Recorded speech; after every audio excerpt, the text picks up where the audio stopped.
Madam എന്തെങ്ങനെ അന്തം വിട്ട് നോക്കുന്നത്? ഞാൻ ഗാഥയും കൊണ്ട് വന്നോണ്ടാണോ?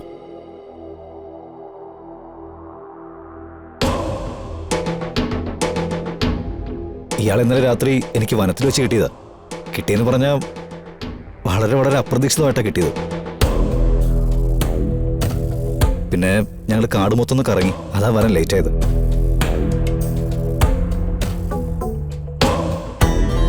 മേഡത്തിനെന്താ ഞങ്ങളെ കണ്ടിട്ടൊരു സന്തോഷമില്ലാത്തത്?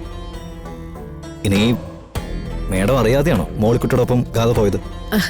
അല്ലല്ല, എന്നോട് പറഞ്ഞായിരുന്നു. ഇടയ്ക്ക് വിള കാടക്കൊന്നും കണ്ടിട്ട് വരട്ടെ എന്ന് ചോദിച്ചപ്പോ ഞാൻ തന്നെ അനുവാദം കൊടുത്തത്. മോളിക്കുട്ടി കൂടെ ഉണ്ടായിരുന്നത് കൊണ്ടാ വിട്ടത്. നവീൻ ഇഷ്ടാവില്ലെന്ന് ഞാൻ പറഞ്ഞത് അവള് കേട്ടില്ല. ഹേയ്, എനിക്കിഷ്ടക്കുറവൊന്നുമില്ല. മാത്രമല്ല ഇന്നലെ ഗാഥ പുറത്തേക്ക് വന്നുകൊണ്ട് രാത്രി മുഴുവൻ ഞങ്ങളൊന്ന് കറങ്ങി. എന്റെ ജീവിതത്തിൽ ഞങ്ങൾ ഒരുമിച്ചുള്ള ഏറ്റവും നല്ല മുഹൂർത്തങ്ങളായിരുന്നു ഇന്നലെ.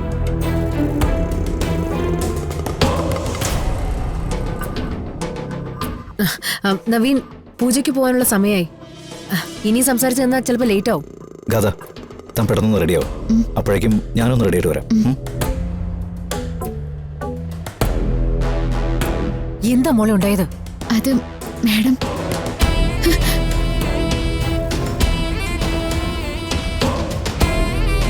നിന്നോട് ആര് പറഞ്ഞടി എന്റെ ഭർത്താവിനൊപ്പം കറങ്ങാൻ പോവാൻ?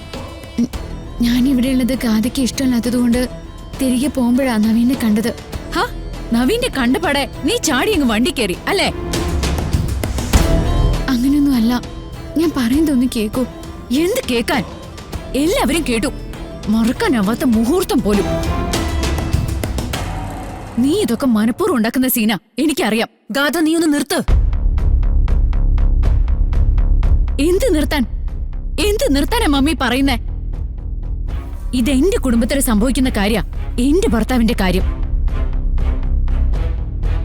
ഞാൻ മിണ്ടാതിരുന്നാലേ നവീനും കൊണ്ട് ദേ ഇവളങ്ങ് പോവും. ഞാൻ ഇത്രയും പ്രശ്നം ഉണ്ടാക്കിയിട്ട് തന്നെ ഇവക്ക് നോക്ക് ഒരു മൈൻഡും ഇല്ല. അപ്പോഴാ ഞാൻ ഇനി മിണ്ടാതെ കൂടി ഇരിക്കുന്ന. ഞാനിവിടെ ഒന്നും അറിയാതെ കിടന്നുറങ്ങുമ്പോഴേ എന്റെ നവീനുമായിട്ട് ഇവള് കറങ്ങാൻ പോയിരിക്കുന്നു. നിന്റെ മുഖം അടച്ച് ഒരടി തന്നിട്ട് വേണം ഇതിനൊക്കെ നിന്നോട് ചോദിക്കാൻ. അതെനിക്ക് അറിയാത്തതുകൊണ്ടല്ല, ഞാൻ നല്ലൊരു കാര്യത്തിന് പോകുന്നതുകൊണ്ടാ. ദേ, ഞാനൊരു കാര്യം കൂടി പറഞ്ഞേക്കാം. എപ്പോഴും അവസരത്തിനൊത്ത് നീ ഗിമ്മിക്ക് കാട്ടി എല്ലായിടത്തും എന്നെ തോൽപ്പിക്കുന്ന ഈ പതിവ് തന്ത്രമുണ്ടല്ലോ, അതുകൊണ്ട് പൂജ സമയത്ത് നീ നവീന്റെ കൂടെ എങ്ങനെ കേറി ഇരിക്കാൻ നോക്കിയാ എന്റെ വിധം മാറും. എന്റെ ജീവിതം പോയാലും സാരമില്ലെന്ന് ഞാൻ അങ്ങോട്ട് കരുതും. പറഞ്ഞേക്കാം.